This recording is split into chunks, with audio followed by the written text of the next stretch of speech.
The Pareto Principle, also known as the 80-20 rule, is a principle that suggests that in many situations, approximately 80% of effects come from 20% of the causes. This idea is named after the Italian economist Vilfredo Pareto, who observed in 1896 that 80% of the land in Italy was owned by 20% of the population. While originally applied to wealth distribution, the principle has since been generalized and applied across various fields, from economics and business to time management and quality control. Historical background. Vilfredo Pareto, a civil engineer and economist, was born in Italy in 1848. His observation of wealth distribution led to what we now know as the Pareto Principle. Pareto noted that a small number of people own the majority of the land and wealth. He discovered that this distribution pattern repeated itself across different countries and time periods, suggesting a consistent underlying principle. His findings were further developed and popularized by Joseph M. Juran, a Romanian-American management consultant, who coined the term Pareto Principle and applied it to quality control and business management in the mid-20th century. Understanding the Pareto Principle. At its core, the Pareto Principle is about the distribution of inputs and outputs. In many situations, the majority of outcomes can be attributed to a minority of causes. For instance, in a business context, it's often observed that 80% of sales come from 20% of customers, or 80% of complaints arise from 20% of products or services. This principle can be used as a heuristic for identifying the most important factors in any given situation. Key concepts. 1.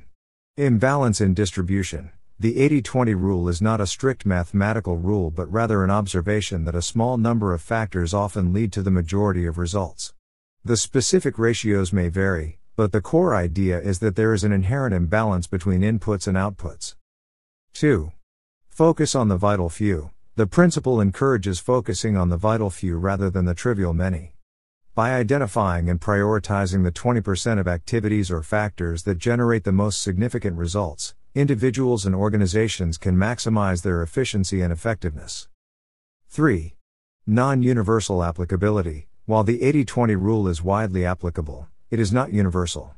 Not every situation will adhere to this distribution, and the exact ratio may differ, for example, 70-30, 90-10. However, the principle remains a useful tool for identifying patterns of imbalance. Applications of the Pareto Principle. The Pareto Principle has far-reaching applications across various fields. 1. Business and economics. In business, the Pareto Principle can be applied to sales, customer service, product development, and more. For example, sales and revenue. Companies often find that a small percentage of their customers are responsible for the majority of their sales. By identifying and focusing on these key customers, businesses can improve customer satisfaction and increase profitability. Inventory management. Retailers may discover that a small number of products account for the majority of their sales. This insight can lead to more efficient inventory management, reducing costs and maximizing sales. Quality control. In manufacturing, the Pareto Principle is often applied in quality control to identify the most common defects or issues. By focusing on the most frequent problems, companies can significantly improve product quality with relatively little effort. 2.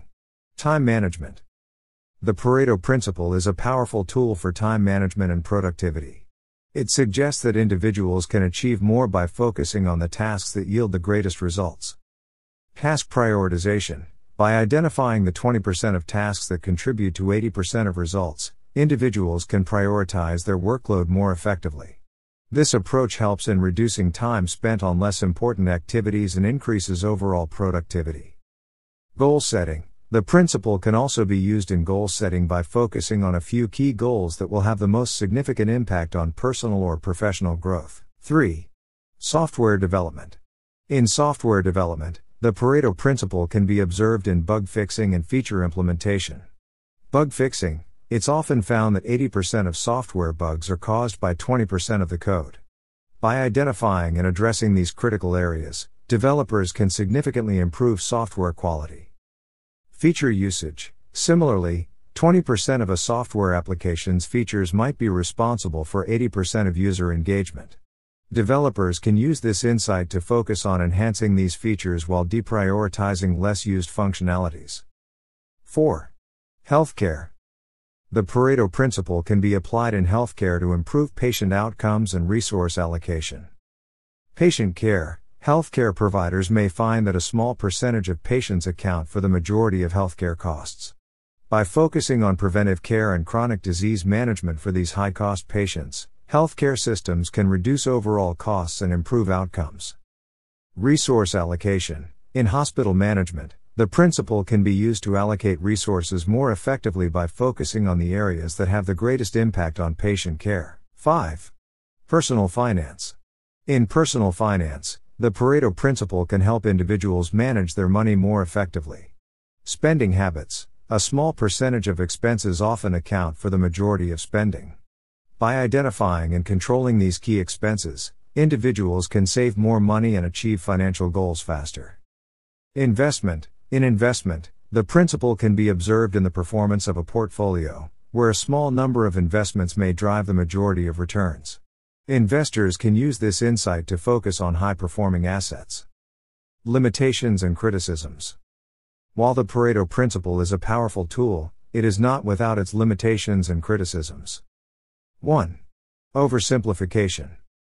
One of the main criticisms of the Pareto Principle is that it can oversimplify complex situations. Not all problems can be reduced to a simple 80-20 rule, and relying too heavily on this principle can lead to neglect of important factors that don't fit neatly into the 80-20 framework. 2. Misapplication. The principle is sometimes misapplied or used as a justification for neglecting the trivial many. While it's important to focus on the most impactful activities, it's also crucial to recognize that the remaining 80% of factors can still contribute to success or failure. 3. Dynamic systems. In dynamic systems, where factors and outcomes are constantly changing, the Pareto Principle may not always hold. For example, in a rapidly evolving market, the key drivers of success may shift, rendering previous 80-20 analyses obsolete. The Pareto Principle is a valuable concept that has been widely applied across various fields, from business and economics to time management and software development. By recognizing that a small percentage of inputs often lead to a large percentage of outputs, individuals and organizations can focus their efforts on the most impactful activities, leading to greater efficiency and effectiveness. However, it's important to use the Pareto Principle as a guideline rather than a strict rule. While it provides a useful framework for understanding and analyzing imbalances, it should be applied with caution and in conjunction with other analytical tools. By doing so, the Pareto Principle can serve as a powerful tool for decision-making, resource allocation, and strategic planning, helping individuals and organizations achieve their goals more effectively.